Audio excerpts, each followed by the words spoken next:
Changes. So we're going to be talking about the difference between a blood choke or a carotid choke and an air choke, okay?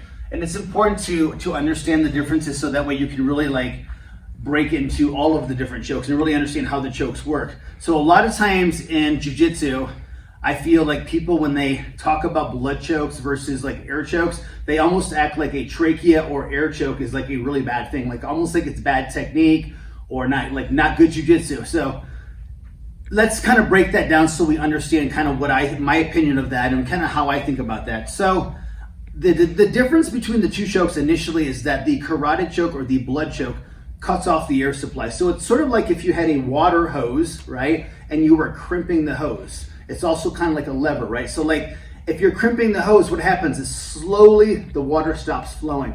Or like a lever, if you're pulling the lever down, when you get to the bottom of the lever, the person is passed out at that point. So it's not like an initial thing. It sort of happens in stages, almost like if this were my lever, 5, 4, 3, 2, 1, and they should be pretty close to either tapping or passing out at that point.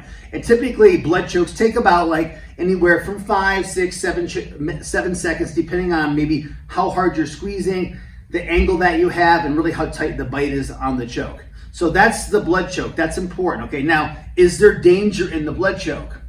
Well, I've even said in the past I didn't think there was danger there, but there actually turns out to be pretty good danger there too. So you do have to be super careful. So that blood flow through that artery, if you're squeezing hard on that artery, you could possibly sever that artery, you could crush that artery, or you could begin to weaken that artery. And if that starts to happen, you have less blood flow, and there are people that have had strokes because of that, and even some people have called it the jiu-jitsu stroke.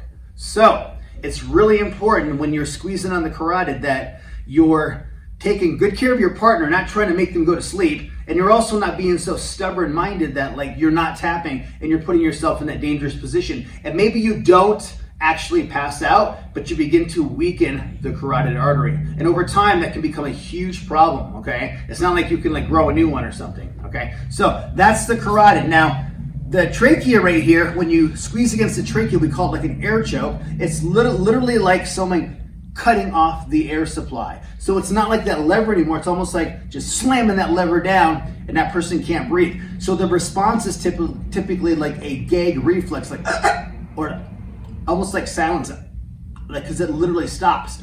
The advantage with that is you get a immediate response from the person. They know they're being choked, they know they're in danger, and you're probably going to choke them pretty quick.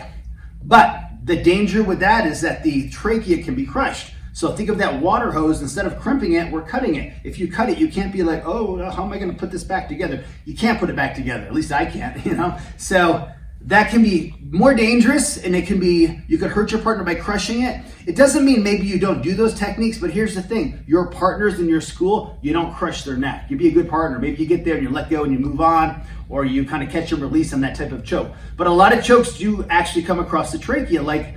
If you look through the instruction, when we get to the Ezekiel choke definitely crushes the trachea. The paper cutter choke, same thing. So a lot of those chokes do come across the trachea on their way to making you pass out. It doesn't mean they don't work, but understand the difference. This is a slower choke, slow lever. This is a quick choke, quick lever. But again, on the trachea here, you do have to be more careful with your partner. So when we're talking about the RNC, the rear naked choke here, I'm going all the way around the neck. So that means I'm closing off one side of the carotid, other side of the carotid. My hand is connecting to my bicep. My palm is cutting straight down. And I want my hand to be facing towards my head. So when I'm doing my RNC, my rear naked choke, I'm going straight down this way. I don't go here. The reason is because if you take your arm, go like this, you can do it with me, Jeremy. If you squeeze here, feel your bicep. It's pumped up, right? But what happens when we turn the hand? It turns into a forearm flex instead of a bicep flex. Why is that important? Well, it's actually pretty important because when you squeeze here, if you're going palm away from you, your bicep collapses. You don't get nearly as much leverage versus, here's the second one, palm facing towards me. And look how easy that cuts down into there. I cut down, and as I pull, I push and squeeze. And I get a much tighter, quicker choke on the neck when the palm is towards me. But again, that's the blood choke. When you're going against the front of the throat here, Even on a collar choke here, you're still coming across that trachea. I am squeezing, I'm hitting the carotid, but the carotid is also, as you squeeze across the carotid, you're gonna come across and you're definitely gonna hit that trachea too. It doesn't mean you don't do those chokes, you definitely do. But again, understand the difference. Os.